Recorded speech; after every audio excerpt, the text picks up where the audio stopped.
देखो, हम तुम्हें नामदेव जी की कथा सुनाते हैं। जन्मांतर में नामदेव जी ने बहुत भजन किया था पूर्व में, तो बाल्यावस्था से भगवान के नाम में और रूप में बड़ी आसक्ति थी नामदेव जी की, स्वाभाविक। नामदेव जी का नाम पर अटल विश्वास था। बाल्यकाल से ही सर्वदा वो विठ्ठल विठ्ठल विठ्ठल, जय राम कृष्ण हरि, जय राम कृष्ण हरि, ऐसा जपते रहते थे नामदेव जी। उनकी जिह्वा निरंतर राम कृष्ण हरि विठ्ठला विठ्ठला विठ्ठला।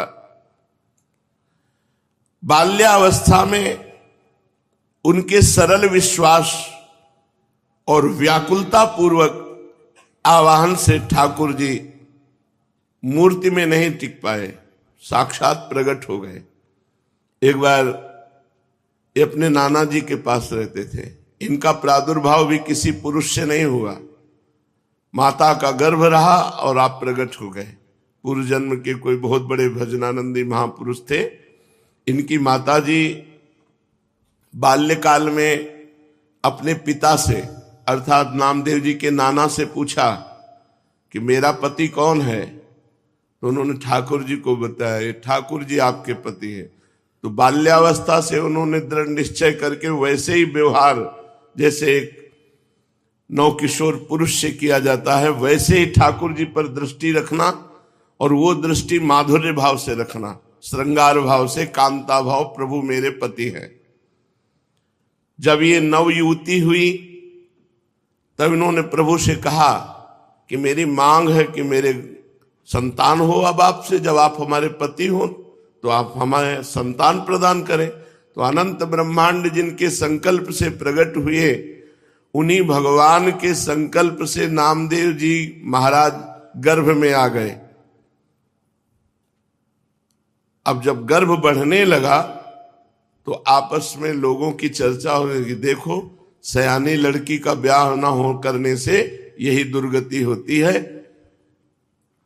ये चर्चा नामदेव जी के नाना के कान में पड़ी। अभी नामदेव जी गर्भ में ही थे। उन्होंने बेटी को बुलाया और कहा, ऐसा तो हम कभी नहीं सोच सकते थे कि हम इतने महाभागवत ठाकुर जी की सेवा परायण, बच्चापन से तुम्हें धर्म की शिक्षा दी, तुम गर्भ कैसे धारण कर लिए, कौन है तुम्हारा पति? तो उनका, पिताजी आप नाराज मत होइए, जिनको आपने पति बनाया कि ये तुम्हारे पति हैं, उनके सिवा आज तक मैंने किसी को देखा नहीं, किसी को छुआ नहीं। ये गर्भ मैं भगवान को साक्षी करके कहती हूं कि भगवान का ही है, इन्हीं का दिया हुआ है। बड़े प्रसन्न हुए, बोले अब मुझे किसी की परवाह नहीं कि कौन क्या करता है। तब नामदेव जी प्रकट हुए। ये बचपन से ही विठ्ठला विठ्ठला विठ्ठला। अब नामदेव जी जैसे जैसे होश में आने लगे तो नाना जी को सेवा करते देखते ठाकुर जी की, श्याम सुंदर की। उनके भी मन में आता, छोटे बच्चे थे, नाना जी मैं भोग लगाऊं, नाना जी मैं ठाकुर जी को स्नान कराऊं। तो उन्होंने कहा, जब हम किसी कार्य से बाहर जाएंगे तब तुम्हें सेवा दे देंगे, अभी तुम बहुत छोटे हो।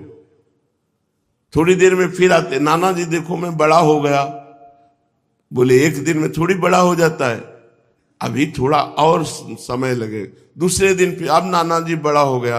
बोले ठीक है, तुम सेवा के लायक बड़े हो गए हो, लेकिन जब हम जाएंगे कहीं तब। तीसरे दिन, नाना जी आप कब जा रहे हैं, कहीं तो जाइए आप। तो उनको ठाकुर सेवा के निमित्त से कुछ सामान लाने के लिए जाना था।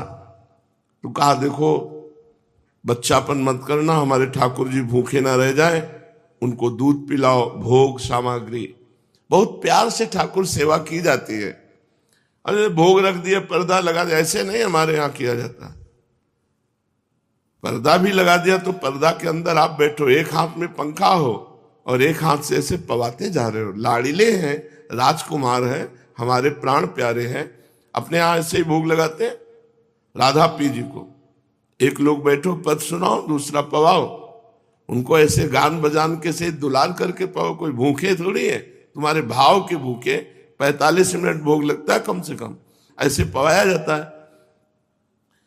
अब नाना जी गए, बहुत नाच पड़े कि आज मुझे ठाकुर सेवा मिली है। अब नामदेव जी ने जैसे नाना जी भोग पधराते थे पधराया, और इसके बाद वो पर्दा लगा के अंदर हो जाते थे, वो तो देख नहीं पाते थे, तो पर्दा लगा के आप अंदर हुए। अब भोग सामग्री में जैसे जल फेरा के जल रखना, भोग लगाना, नाना जी ने कहा भूखे ना रह जाएं, अगर ये भूखे रह गए और नाना जी से बता दिया तो कभी सेवा नहीं मिलेगी। नामदेव जी ने कहा ठाकुर जी पालो। वहां तो ठाकुर जी पा ही नहीं रहे, वो भाव से भोग लगाते थे। हम लोग सबसे बड़ी पीड़ा ये थी कि नाना जी को ठाकुर जी कह देंगे कि मैं भूखा हूं और भोग नहीं पाया तो हमें सेवा नहीं मिलेगी। नामदेव जी ने बार बार प्रार्थना की, जब नहीं पाए तो नामदेव जी ने कहा कि देखो अगर नहीं पाओगे छुरी ली, अपना गला काट देंगे, आपको पाना पड़ेगा, नहीं हमारी सेवा छूट जाएगी। अब वो सीधे एकदम सरल बच्चा बिल्कुल सच्चाई में उतर आए, वो भगवान प्रकट हो गए। कहा पाओ?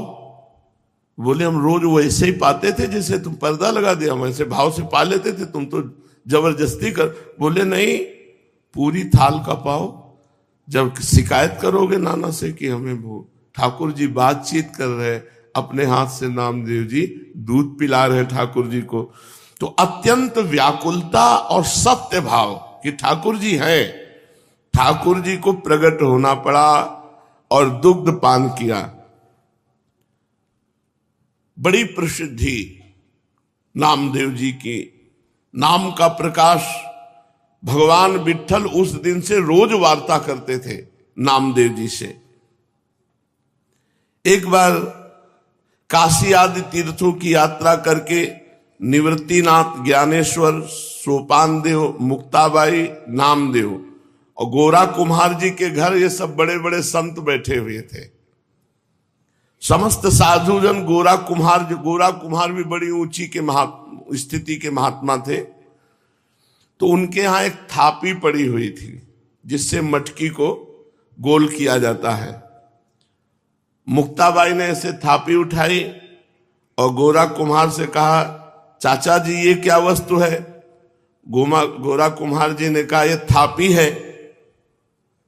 मुक्ताबाई ने कहा ये किस काम में आती है?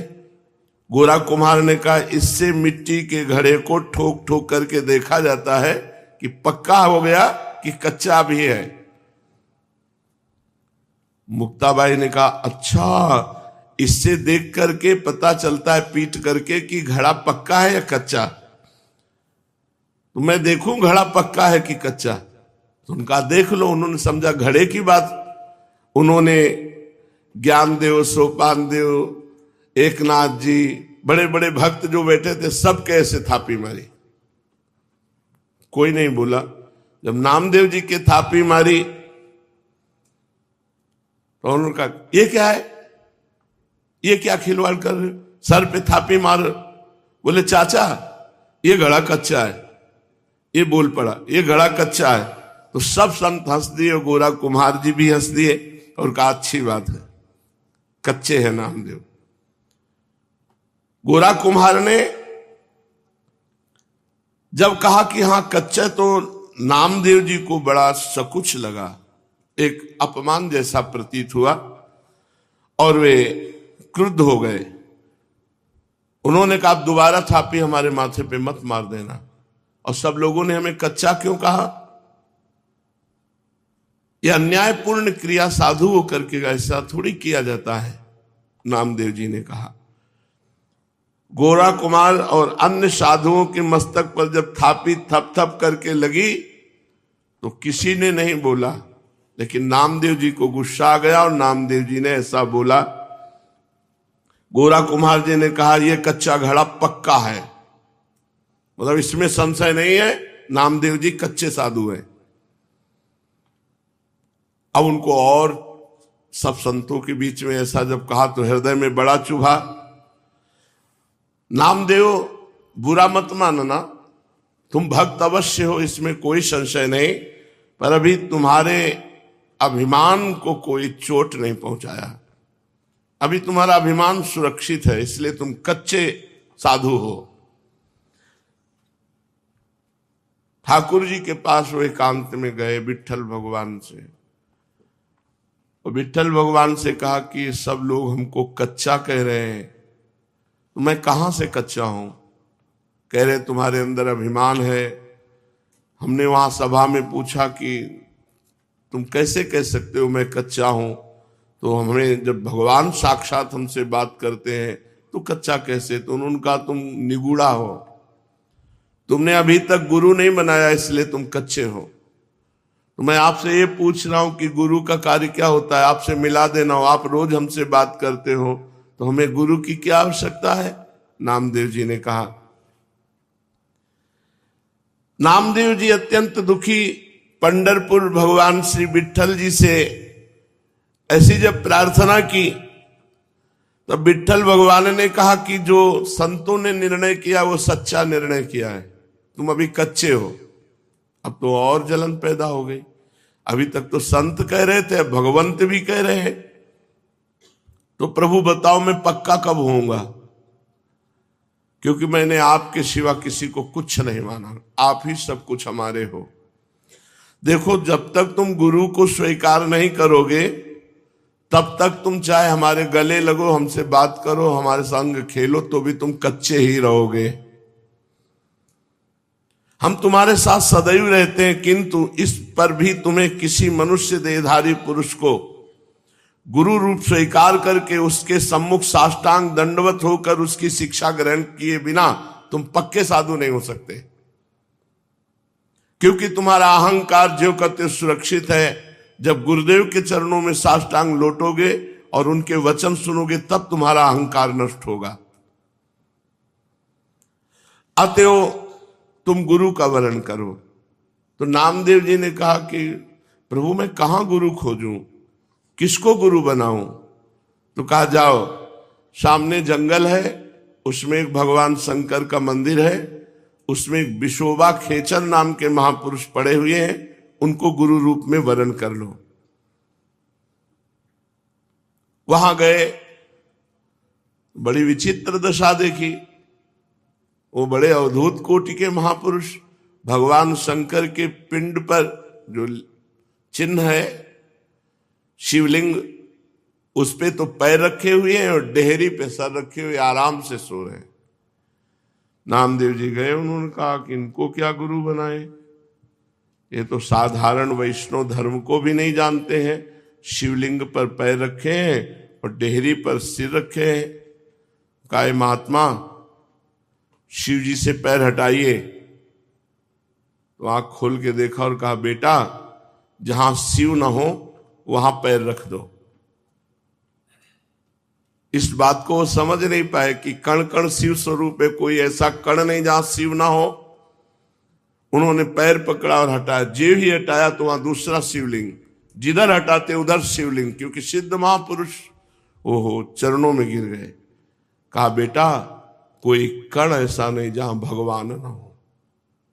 बस नामदेव जी के हृदय में ये बात बैठ गई, कोई कण ऐसा नहीं है जहां भगवान नहीं, सर्वत्र भगवान है। नामदेव जी को उपदेश दिया।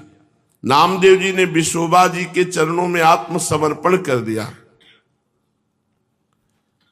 नामदेव जी विट्ठल भगवान को केवल मंदिर में ही मानते थे। एक दिन एक कुत्ता वो ठाकुर जी के लिए भोग बना रहे थे, रोटी बना के ऐसे रखी, घी गरम कर रहे थे, वो रोटी लेके भागा। गुरुदेव की बात याद आई, कोई कण ऐसा नहीं जहां श्री भगवान न हो। तो कुत्ते में भी भगवान है। कटोरा घी का लेके पीछे भागे चले जा रहे, प्रभु रूखी मत खाओ, घी चुपड़ा लो। नाथ अब हमसे छुप नहीं सकते, गुरुदेव की कृपा हो गई, आप ही हो। कुत्ते में भगवान को ढूंढ लिया। भगवान विट्ठल भगवान कुत्ते से प्रकट हो गए और कहा देखा गुरु कृपा देखी, मैं ही मुक्ताबाई के हृदय में बैठकर तुम्हारे थाप मार रहा था, तो तुमने मुक्ताबाई में मुझे न देखकर मंदिर में आके शिकायत की, और आज गुरु कृपा हो गई तो कुत्ते में तुमने मेरे को पा लिया, कुत्ते में मेरा साक्षात्कार कर लिया। तो गुरु कृपा विशिष्ट है, केवल ग्रंथ से देखकर मंत्र पढ़ने से भगवत प्राप्ति नहीं होती, गुरु कृपा से होती। 6 महीने में भगवत प्राप्ति कर ली ध्रुव जी ने, क्योंकि नारद जी जैसे समर्थ गुरु द्वादशाक्षर मंत्र का उपदेश किया।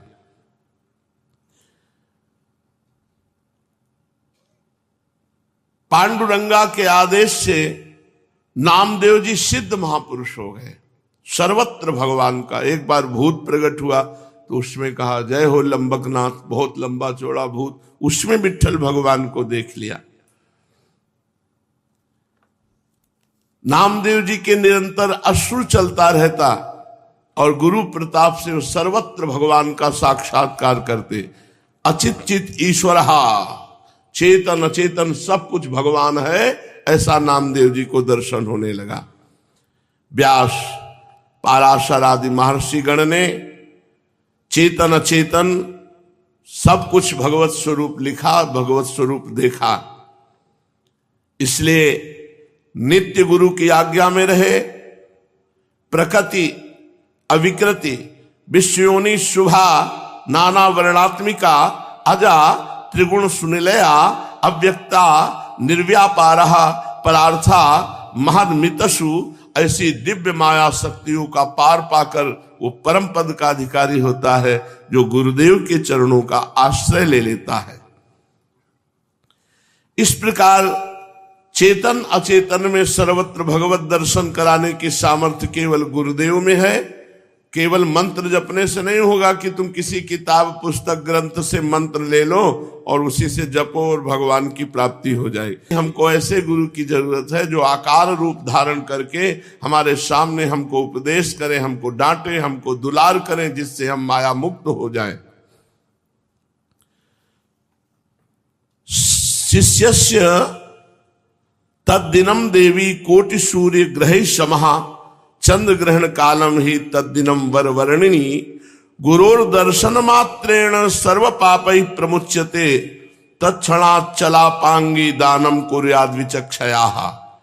हे महादेवी, जिस दिन गुरु दर्शन लाभ हो जाए उस दिन शिष्य को करोड़ों सूर्य ग्रहण में दान देने का फल प्राप्त हो जाता है।